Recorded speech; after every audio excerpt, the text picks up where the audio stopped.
dengan dibekukannya berita acara sumpah advokat atas nama saudara Rasman Arief Nasution dan saudara M. Firdaus Wibowo maka yang bersangkutan tidak dapat menjalankan praktek sebagai advokat di pengadilan. Sudah Abang udah nggak boleh beracara. Kan sudah saya bilang, coba baca di pembekuan itu. Ada perintah di situ saya tidak boleh bersidang. Iya, ada. Bang, pasca apa itu Pengadilan Tinggi Ambon mengeluarkan membukaan abang itu membahasnya mencabut. Nah, abang ini kesini kapan sana mendampingi sebagai kuasa hukum apa? Karena kan kalau sudah dicabut kan nggak boleh, Bang. Kata siapa? Iya, kalau di depan nggak boleh kan. Kata siapa? Ada. Di sini tetap sebenarnya Fadil, Bang.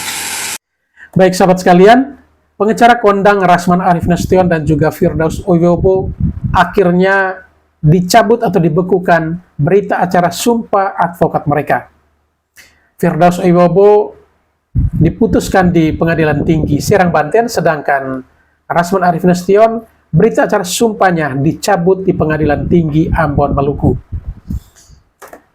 Dibekukannya berita acara sumpah advokat tersebut dikarenakan keduanya telah melakukan kericuan dalam persidangan di Jakarta Utara atau di Pengadilan Negeri Jakarta Utara. Namun kemarin ketika Rasman Arief Nasution mendampingi Fadel Bajide, salah satu kliennya, ketika ia dimintai keterangan atau dimintai pendapatnya terkait berita acara sumpahnya yang dibekukan, Rasman mengatakan sekalipun sudah dibekukan, ia masih beracara. Karena ia berdalil di dalam surat keputusan itu tidak ada larangannya untuk beracara. Apakah benar demikian?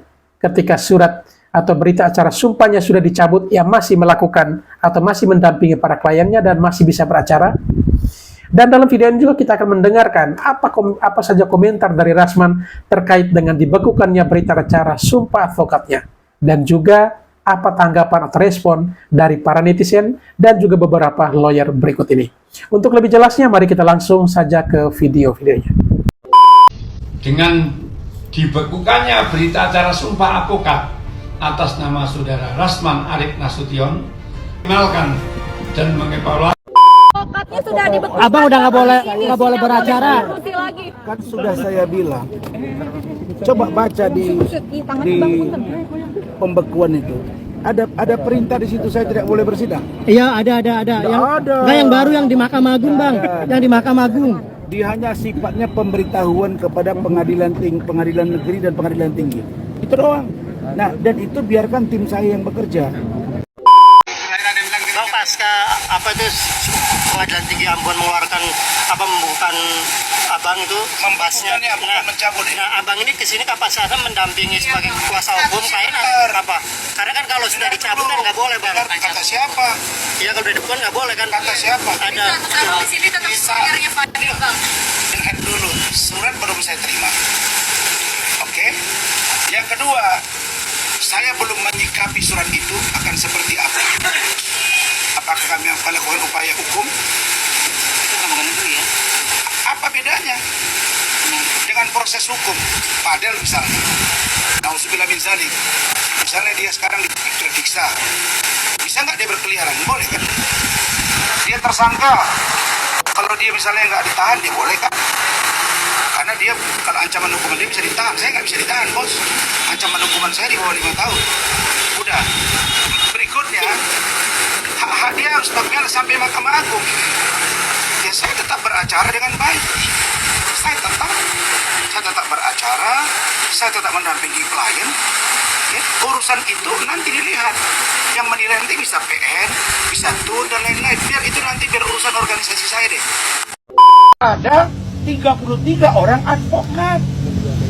Kalau ada di sana kegaduhan, kenapa ditimpakan ke saya? Saya bukan pengacara. Tidak ada hubungannya dengan bas saya. Jadi kalau dikatakan saya melanggar sumpah profesi advokat sehingga saya muncul kegaduhan, kenapa perginya ke sana? Saya kan bukan pengacara. Kalau saya pengacara di situ, saya tidak jadi terdakwa. Dan saya pasti pakai baju toga. Kenapa saya mau pakai baju toga kemarin? Karena saya komplain. Tapi kan juru bicara Mahkamah Agung ngomong begini, Dia bilang, kan ditanya wartawan, Rasman katanya mau pakai baju toga, dijawab, tidak boleh pakai baju toga. Saya buktikan di PM Jakarta Selatan, Tony Budijaya pakai toga. Dia terdakwa, dia pengacara. Buat kita semua, saya berharap ini dikoreksi. Dan sekarang dicabut berita acara sumpah saya. Nah, sekarang saya bacakan berita acara sumpah saya. Inilah kalau ceroboh mengambil keputusan supaya dikoreksi. Ini nggak perlu PT UN urusan ini. Berita acara pengambilan sumpah Pengadilan Tinggi Ambon pada hari Senin tanggal 2 November 2015, saya Sutoyo SHM Hum, Ketua Pengadilan Tinggi Ambon, yang disaksikan oleh Osmar Simanjuntak SH, MH, Hakim Tinggi pada Pengadilan Tinggi Ambon. 2. Imade Suparta, SH, MH, Hakim Tinggi pada Pengadilan Tinggi Ambon, telah mengambil sumpah sebagai advokat sesuai pasal 4 Undang-Undang Republik Indonesia nomor 18 tahun 2003 tentang advokat junto surat edaran Mahkamah Agung Republik Indonesia nomor 1 tahun 2007 tentang penunjuk pengambilan sumpah menurut agama yang dianut. Nama Rasman SH, agama Islam. Ini poinnya ya. Berdasarkan surat Dewan Pimpinan Daerah Perhimpunan Advokat Indonesia nomor 15 garis miring DPD garis miring HAPI Proma garis miring 9 Romawi garis miring 2015 tanggal 30 September 2015 telah diangkat menjadi advokat dengan lafaz sumpah sebagai berikut. Saya tidak diajukan oleh KAI. Saya tidak diajukan oleh KAI. Saya diajukan oleh DPD HAPI. Itulah yang mereka melaporkan saya. Katanya saya memalsukan surat dan ijazah. Dan DPP KAI, Pak Ketua Mahkamah Agung, Bapak Ketua Pengadilan Tinggi yang saya hormat, para Hakim Agung, ya, saya itu disumpah lewat HAPI dan sudah diperiksa ketuanya Pak Antoni Hatane dan sudah di SP3 kasusnya. Kok KAI pula jadi rujukan? Berikutnya, kejadian di Pengadilan Negeri Jakarta Utara 6 Februari 2025 ada katanya di sana terjadi kerusuhan yang dalam bahasa kami ada sedikit keributan menjadi dasar untuk saya dibekukan bas saya. Apa yang aneh? Pengajuan DPP KAI 2022. Perbuatan saya di pengadilan negeri di sana 2025. Masa rujukannya 2022? Perbuatan pidananya 2025. 3 tahun.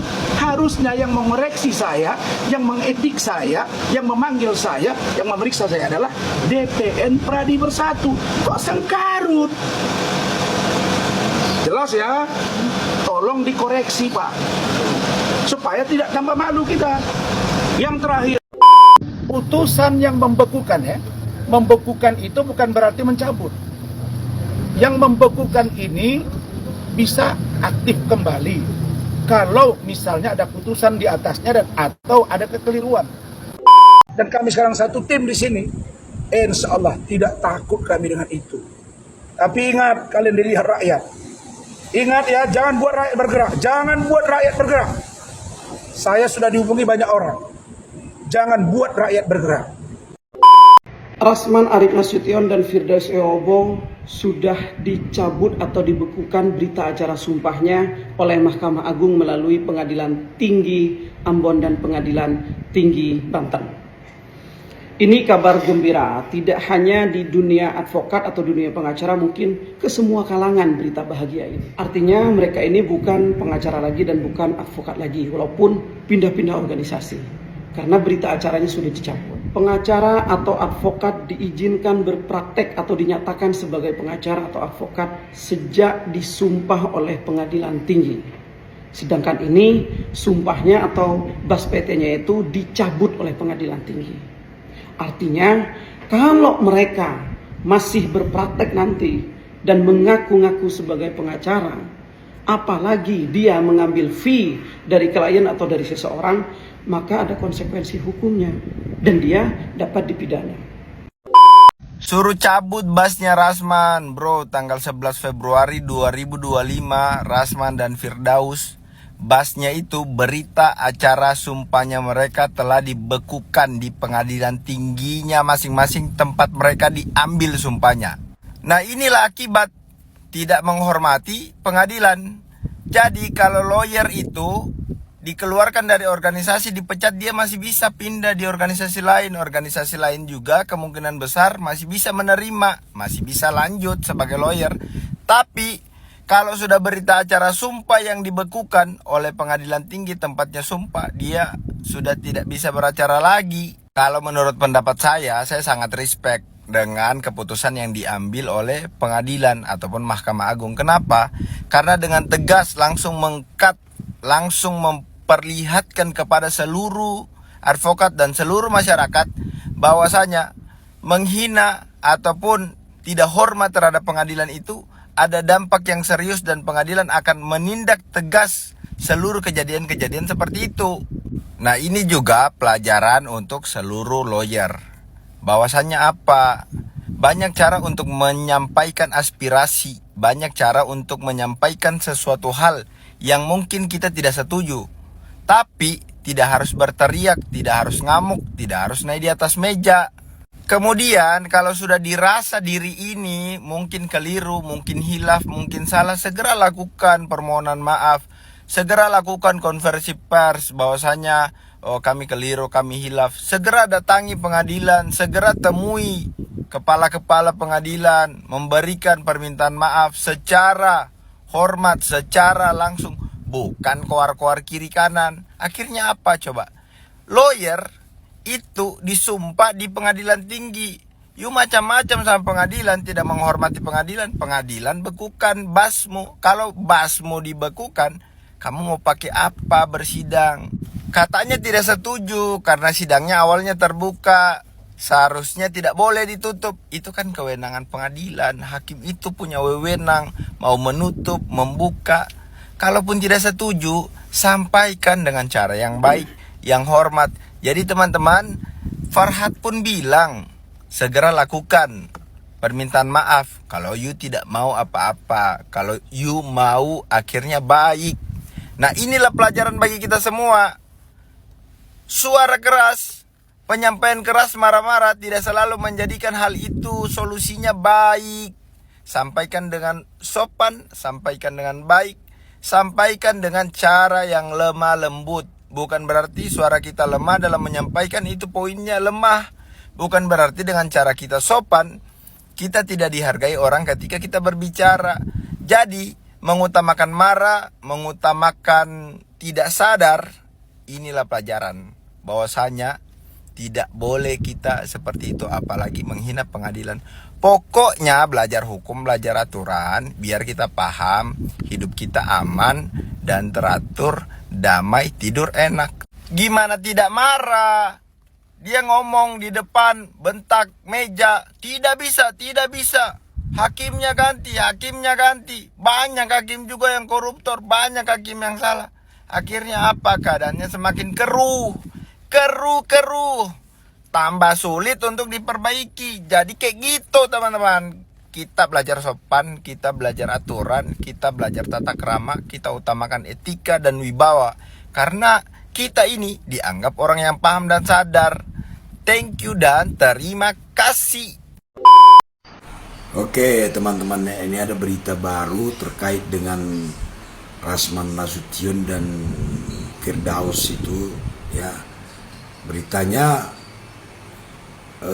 sumpah advokat mereka dicabut katanya. Kita baca di Detik News. Berita acara pengambilan sumpah advokat milik Rasman Arif Nasution dan M. Firdaus Oibowo dibekukan buntut kegaduhan di sidang PN Jakut. Sebelumnya berita acara pengambilan sumpah advokat milik Rasman Arif Nasution dibekukan oleh Ketua Pengadilan Tinggi Ambon. Selain Rasman, pengacara M. Firdaus Oibowo juga dibukukan berita acara sumpah advokatnya oleh Ketua Pengadilan Tinggi Banten Suharsono. Jadi kalau berita acara sumpahnya sudah dibekukan, artinya mereka tidak bisa lagi beracara. meskipun mereka itu ganti organisasi, masih menjadi anggota organisasi advokat, tetap tidak bisa lagi beracara karena berita acara sumpahnya dianggap tidak ada atau sudah dibekukan. Karena sudah ada penetapan pembekuan berita acara sumpah milik Rasman ini oleh Ketua Pengadilan Tinggi Ambon. Dan untuk pengacara M. Firdaus dibekukan oleh Ketua Pengadilan Tinggi Banten Suarsono. Karena keduanya mereka tadinya sebelumnya disumpah di Pengadilan Tinggi Ambon dan Pengadilan Tinggi Banten. Begitu ya. Selamat siang, saya Panca Nenggolan Sarjana Hukum, Presiden Korps Advokat Mulia Indonesia menyatakan bahwa langkah tegas yang dilakukan oleh Pengadilan Tinggi Ambon dan Pengadilan Tinggi Banten perihal pembekuan terhadap berita acara sumpah milik Rasman Arif Nasution dan Firdaus Oiwobo adalah satu langkah tegas yang terukur, dan langkah tegas ini adalah satu bentuk efek jerah kepada para advokat yang telah melanggar janji dan sumpahnya ketika disumpah. Dan oleh karenanya, kepada seluruh advokat di Indonesia, mari kita junjung tinggi. Kita harus berintegritas atas sumpah yang pernah kita lakukan. Terima kasih.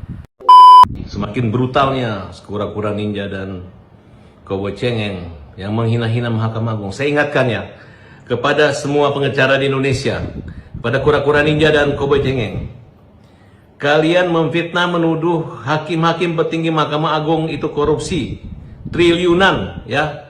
Setahu saya, yang namanya Zaro Prikap itu bukan hakim agung, dia hanya pegawai Mahkamah Agung dengan jabatan Kepala Kapusdik dan sudah pensiun. Hasbi bukan hakim agung, Nur Hadi bukan hakim agung.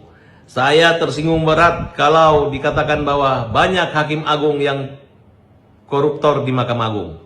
Kami minta kepada Ketua Mahkamah Agung segera cabut berita acara sumpah daripada Rasman Arif Nasution dan Firdaus, karena Kongres Advokat Indonesia telah memecat mereka pada beberapa waktu yang lalu, dan mereka dengan seenak perutnya pindah ke organisasi advokat lainnya. Dan saya minta juga tolong organisasi advokat yang menerima, yang menadah orang-orang ini untuk dibekukan juga ya. Dan jangan lagi masyarakat ataupun advokat mencari organisasi advokat yang menerima tadahan tampungan pengacara-pengacara yang sudah dibekukan atau dipecat oleh organisasi advokatnya. Jangan jadi kutu loncat atau bajing loncat. Jadi tidak ada alasan lagi Mahkamah Agung harus memecat, memberhentikan. Jangan sampai mereka bisa beracara lagi di negeri Republik Indonesia yang kita cintai ini. Karena Indonesia dan keadilan tidak butuh pengacara-pengacara yang brutal, pengacara-pengacara yang fitnah, yang suka teriak-teriak. Dan kami mengusulkan kepada organisasi advokat maupun Mahkamah Agung agar untuk menjadi pengacara harus ada tes kejiwaan, harus ada tes kesehatan ya. Dan kalau bisa jangan mudah untuk menjadi pengacara, harus sulit. Karena orang-orang sombong, orang-orang yang tidak punya etika, tidak bermartabat, kalau menjadi pengacara hasilnya akan seperti ini. Hakim pun dimaki, hakim pun dilawan, lembaga peradilan pun dihina-hina. Saya mendukung, semoga Ketua Mahkamah Agung mendengarkan dukungan kami, saran kami agar menghentikan, membekukan seluruh kegiatan maupun berita acara sumpah dua pengacara yang sudah dipecat. Dan menyusul lagi satu lagi, ada pengacara yang ada telalatnya di sini itu yang perempuan. Tolong juga dipecat itu ibu-ibu. Dan segera kita laporkan ibu-ibu itu sebagai pelanggaran terhadap Undang-Undang ITE terhadap menghina Farhad Abbas ya. Ingat, semangat terus, sukses KAI dan sukses Mahkamah Agung Indonesia.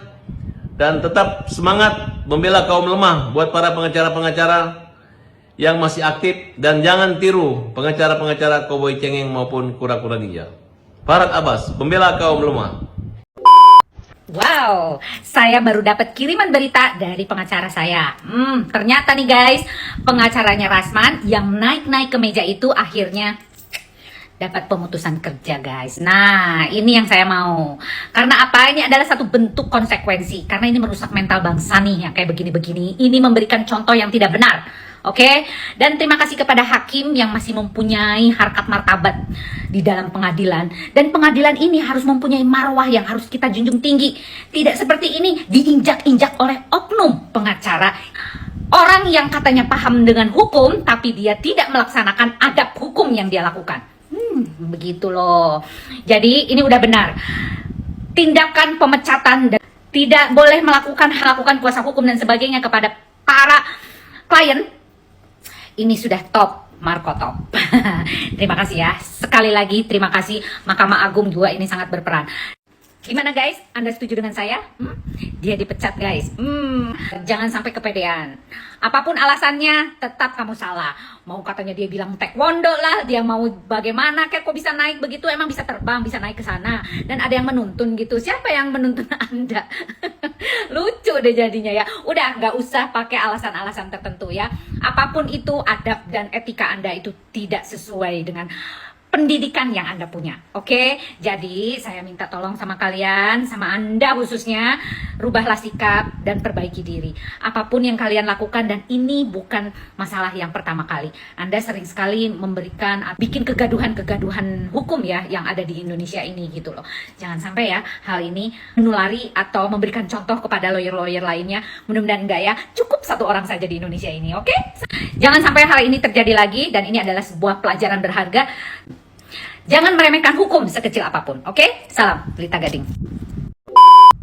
Bismillahirrahmanirrahim. Assalamualaikum warahmatullahi wabarakatuh. Selamat siang, salam sejahtera bagi kita semuanya. Shalom, Om Swastiastu, Namo Buddhaya, salam kebajikan.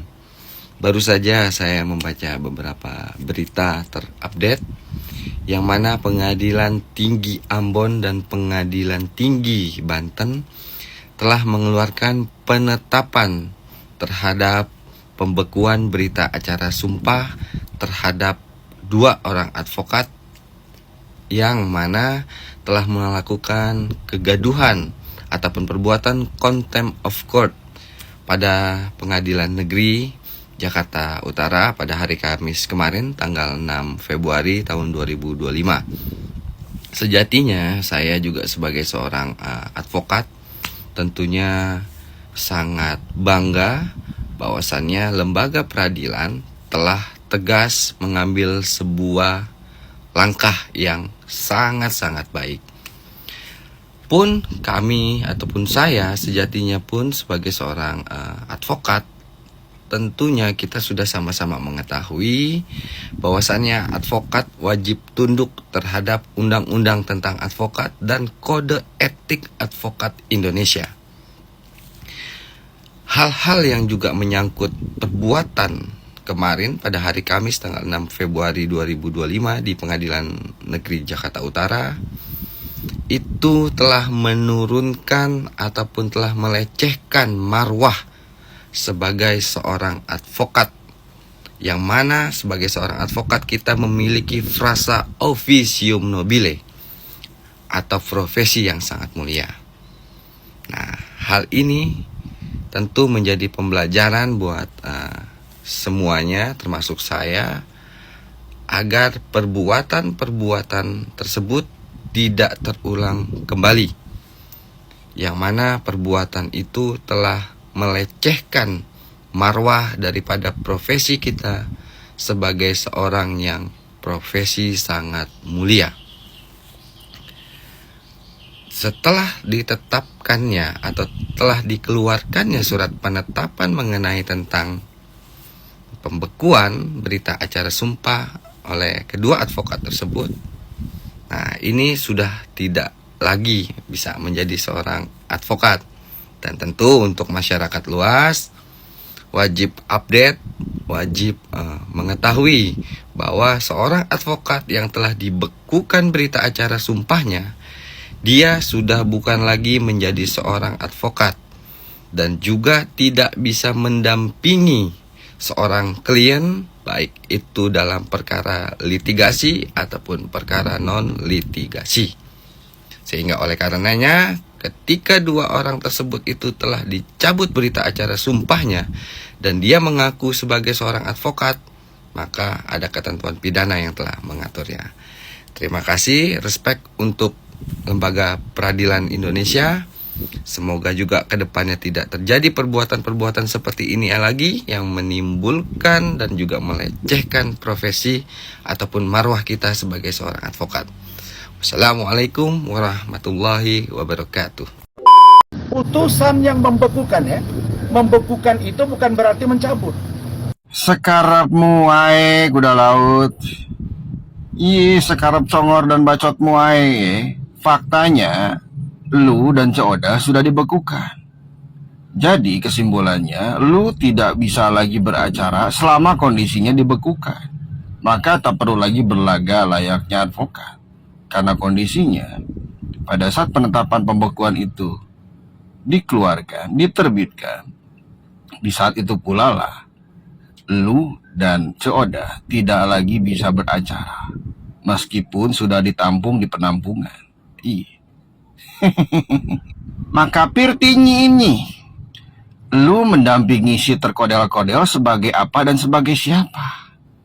Karena kondisinya tidak mungkin bukan lu mendampingi terkodel-kodel sebagai advokat atau sebagai kuasa hukumnya. Faktanya lu sudah dibekukan. Tidak bisa lagi mendampingi terkodel-kodel sebagai advokat. Oh, mungkin saja lu mendampingi terkodel-kodel sebagai bagian dari keluarga. Tidak ada aturan yang mengatur bahwa saya tidak boleh beracara. Hari ini beredar berita bahwa Rasman dan Firdaus Oiwobo dibekukan BAS atau berita acara sumpahnya sebagai advokat. Kemudian di video yang saya stitch ini guys, Rasman mengatakan bahwa dia masih bisa beracara karena belum menerima surat pembekuan BAS tersebut secara langsung. Kemudian dia juga mengatakan bahwa tidak ada aturan yang melarang dia untuk beracara. Nah, pernyataan Rasman ini sepertinya menarik untuk kita bahas ya guys. Jadi kalau kita lihat dari perspektif hukum administrasi guys, keputusan itu sebenarnya sudah berlaku sejak diterapkan, bukan sejak diterima. Jadi begitu Mahkamah Agung sudah mengumumkan pembekuan BAS itu secara resmi ya, secara hukum status advokatnya ya sudah dibekukan. Nah, tidak perlu menunggu surat sampai ke tangannya dulu. Analoginya gini guys, kalau ada putusan pengadilan yang menyatakan seseorang bersalah, dia tetap dihukum meskipun belum memegang salinan putusan itu. Nah, sama aja di sini guys. Jadi pembekuan BAS itu artinya dia tidak bisa beracara di pengadilan manapun. Tapi kalau hanya mendampingi klien dalam pemeriksaan polisi ya, misalnya dalam kasusnya Fadel nih, menurut saya itu mungkin masih bisa. Karena kan tidak masuk kategori beracara di pengadilan. Tapi yang jadi pertanyaan ya guys, kalau memang sudah ada keputusan perihal pembekuan berita acara sumpahnya Rasman, apakah dia masih ngotot masuk ke pengadilan?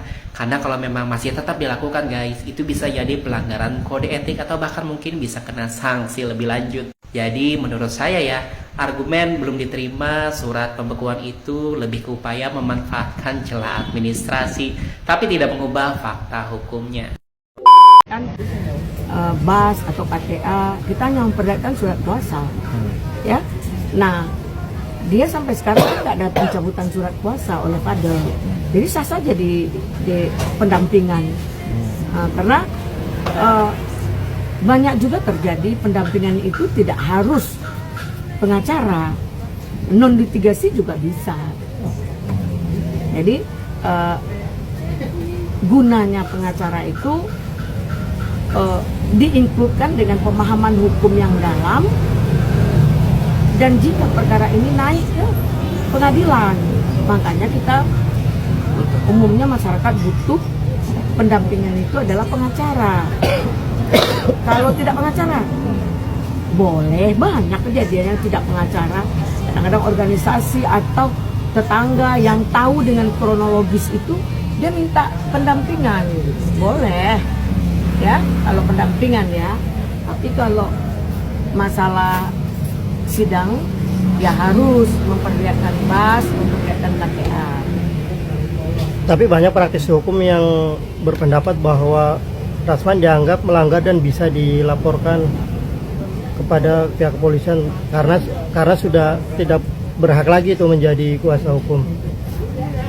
Jangan mendiskreditkan, jangan mengambil kesimpulan sendiri. Mohon ya, di sini kan ada pro kontra, ya. Ini ada persoalan, ada musibah yang terjadi pada kawan sejawat kita. Saya di sini berada meyakini 1000% Rasman dalam perkara ini ya, dalam perkara ini benar. Tapi mungkin karena emosionalnya jadi disalahkan, bukan salah ya, disalahkan karena dia sampai sekarang nggak ada pencabutan surat kuasa oleh Fadel. Jadi sah saja di Tesi, kalau biasanya hanya jaga kandang, ya udah jaga kandang aja. Kagak usah bertingkah, apalagi ngebacot apabila memang tidak memahaminya dengan baik.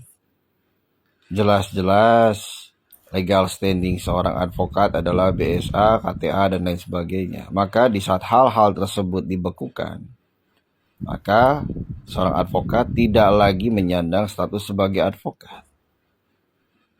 Masa kayak gitu aja kagak paham sih Tesi? Di saat BSA dan KTA-nya dicabut atau dibekukan, maka di saat itu pula lah seorang advokat tidak lagi menyandang sebagai seorang advokat dan tidak lagi memiliki hak untuk mendampingi klien dalam sebuah perkara. Karena syarat seorang advokat menangani sebuah case atau mendampingi seorang klien, salah satunya adalah memiliki BSA dan KTA yang sah. Paham kagak tuh? Bila seorang yang mengaku dirinya advokat tapi tidak memiliki legal standing, maka bagaimana caranya untuk mendampingi kliennya dalam sebuah perkara?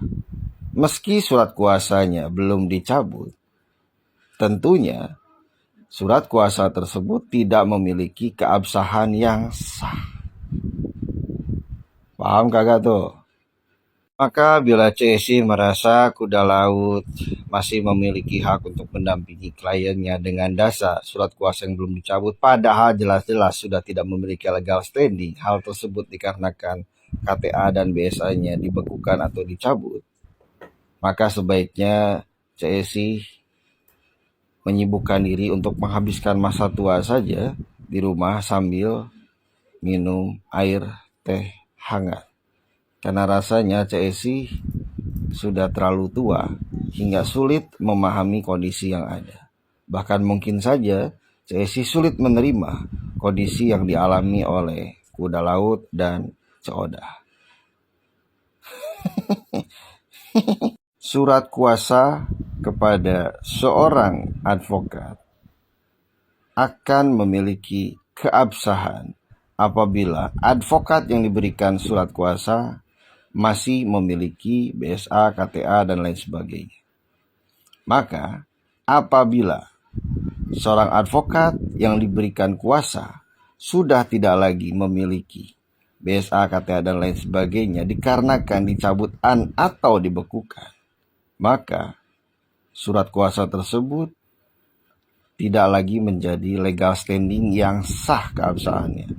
Maka ada dua pilihan: mencabut surat kuasa tersebut dan atau memindahkan surat kuasa tersebut kepada advokat yang lain yang masih memiliki BSA, KTA, dan lain sebagainya.